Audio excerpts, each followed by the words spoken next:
Hey there, welcome back to High Infidelity, the best channel for cheating stories. Like and subscribe to channel for more spicy stories. Now, let's get into today's story video. Suspect wife 40 female of cheating tonight. Help me, 42 male, stay sane. My wife has been traveling for work more often over the last 2 years, and our relationship has had ups and downs as a result of this. This week, she'll be working on the East Coast, while we'll be working on the West. Because we have a shared Apple family account, she is willing to reveal her whereabouts. She was supposed to come home the next day, but she went out to dinner with a colleague this evening instead.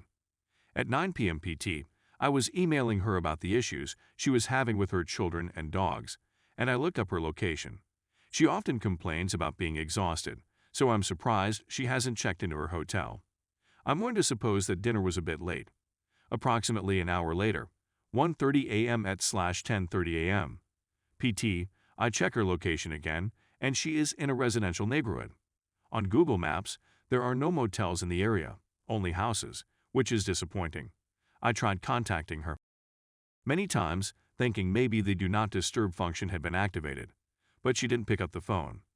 In this case, I'm watching her whereabouts at a property in the city where she often goes for a visit. She sent me a text message not long ago. I'm at a loss on what to do at this point. Do I have to wake up early in the morning to search for the phone? Simply inquire of her when she returns home as to why her phone was placed in such an unexpected spot. It is difficult for me not to jump to conclusions, yet there is a general sense of uneasiness about everything.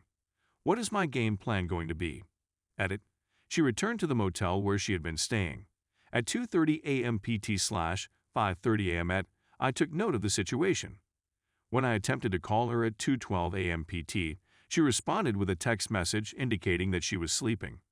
The sinking feeling is becoming more intense. The way it will function is as follows. I offered to meet her at the airport if she needed it. The journey home will be spent interrogating her about the evening, her boss's home, or any other people she was with, and her activities after leaving the restaurant. In the event that she does not explain the journey to and time spent in the residential area by the time we return home, I will be forced to display screenshots of the location and then demand full, open access to phones and computers for the purpose of reviewing text messages and other correspondence. When the gadgets are put on the table, I will insist on their being turned off and will not allow her to make any calls until I have checked them. To be quite honest, I despise being in this situation. I'm extremely tempted to throw up. This is something I don't want our 2 adorable little children to go through with their lives. Update. She has returned to her hometown. The location of Apple was right. She'd gotten herself into a semi-rando situation. That was not the case with her supervisor. There is no way to defend yourself. There was one mistake, says the author. I stayed on track with my goal. She was the first to confess it. She even made up a story about having a urinary tract infection, UTI, in order to avoid having relations until she had a positive STI test. I'm not sure what the future holds for my marriage at this point. The couple has been married for 23 years. There are 2 children. I'm completely befuddled right now. I may be heard from the adjacent room. I'm dripping with perspiration and pounding the keys. Please understand that we have been together for 23 years and married for 18 years. To answer a few questions, I have a reasonable belief that it wasn't her job since she told me the guy's name, and it matches the address information I received the night before when doing research. I'm forced to choose between 2 possibilities, both of which will have catastrophic consequences. This is a terrible situation. Story 2. I came back from my deployment only to find my wife with another man on my bed. Being in love is arguably one of the most beautiful things in life, but it is also one of the most perilous. I understand that life is all about taking chances. As a private, I joined the Marines. I'm now a corporal. I busted but I'm still here. I wanted to be a Marine for the rest of my life, or so I thought. I'm in a difficult situation. My wife and I married 3 years ago. I was madly in love with her when I married her. She made me happy with everything she did. I adored how she looked at me, how she smiled, laughed, and played with her hair. Now, I'm not sure whether I still adore her. I was on deployment for 8 months. Now, while I was at the base, my brothers would often remind me that women only married soldiers for the advantages.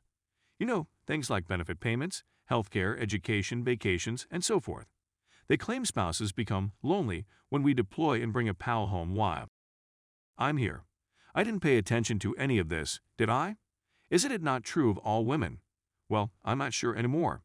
It's not my position to suggest that every woman is now like this. When I returned home, I had to fly for 12 hours. I was desperate to see my folks. A wife and a lovely princess. Being apart from my child is like being hit in the gut a billion times till I see her again. Despite this, I was always conversing with her. I step inside, believing they are present. There was no one at home, as far as I could tell. I sat down and waited for them. I called my wife, but she did not answer. There is no text, nothing. I walked into the kitchen and heard several thumps. It sounds like it's coming from the basement. I heard a man groaning as I opened the door. I make my way down silently. It helped that we had a really soft, furry-like carpet. Also, wow, I found my wife kissing someone I went to high school with. We weren't best buddies or anything, but we were acquainted. This seemed unbelievable to me. I don't play this garbage anymore, so I hopped on the bed and beat this dude. Not in the way that other males do, but it was enough to inflict him a black eye and a split lip. He was well aware that she was my wife. He was aware that I was absent. Wife was yelling at him not to strike him, that she is really sorry. My house has been at base since that time. This house is nothing more than a collection of destroyed memories. My brothers were correct about marriage, and specifically about my wife. I will never trust my wife again, and if I divorce, I want to remain a Marine, which implies that marrying again would be a waste of time. We are, in fact, still married. This was not a long time ago. I regret remaining with her on a daily basis. When she grins at me, I simply look away, and when she embraces me, I just look away, placing one arm over her. I turn my head when she attempts to kiss me. Our favorite part was trying something we'd never eaten before. We would go to distant states only to dine at the best restaurants. We hadn't done it since before I departed for Asia. I'm just no longer in love. When I mention divorce, she leaps on me and apologizes profusely, shedding phony tears, that she will never do such a thing again, that she cares for me. She admitted to sleeping with him 3 times. I know I'm all over the place. So, throughout my absence, she only slept with him 3 times. Okay. To be honest, I think I should be nominated for most distant spouse. She to me, telling me she misses me, and that what she did was a mistake, that she'll go to any length to keep us the same as before. We don't dispute, yet we're more separated than adversaries. She is always recommending that we visit a therapist. All they'll do is tell us to make up. I'm not doing anything that entails touching her or establishing eye contact for more than a second. That is why I will not be attending. I was unconcerned about my daughter. She has a striking resemblance to me. She has my ears, eyes, and hair color. I don't need a DNA test. Even though she wasn't mine, she was my life. I would never abandon her. She is the reason I'm not divorcing and ending my marriage. At the base, one of my brothers didn't slap me in the face. I recall them stating that if you come home and find your wife in bed with someone else, we'll claim we told you so. But he didn't say it. Instead, he added, I'm wrecking my life with the wrong person. He said that if I do not divorce, I would be unhappy when I may meet someone wonderful. Sure thing. I simply want to return home. However, because to the epidemic, this will not be possible. I offer everyone a blessing and ask that they keep safe indoors. Update. I returned to Reddit. I saw a slew of males asking for an update. There are 103 distinct personal messages and 130 plus comments. It's impossible to respond to everything. It's probably a good idea to update every sub I wrote it to. I hope that wasn't too many haha, but I was in a deep despair. I was going through a difficult divorce, but I always had my tiny star at my side. My kid comes up to me and gives me a hug and tells me she loves me. She is my healer.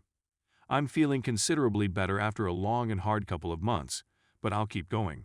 The agony I went through in boot camp was nothing compared to this, so I'm going to go on from here. I also had my small star with me. Who knows, maybe I'll find another lady, but not anytime soon. I learned 2 things. I can't trust others and marriage is a waste of time. Wow. All I have to do is be there for my kid and myself. I hope you and your friends are safe. You'd be amazed how many folks are still sick.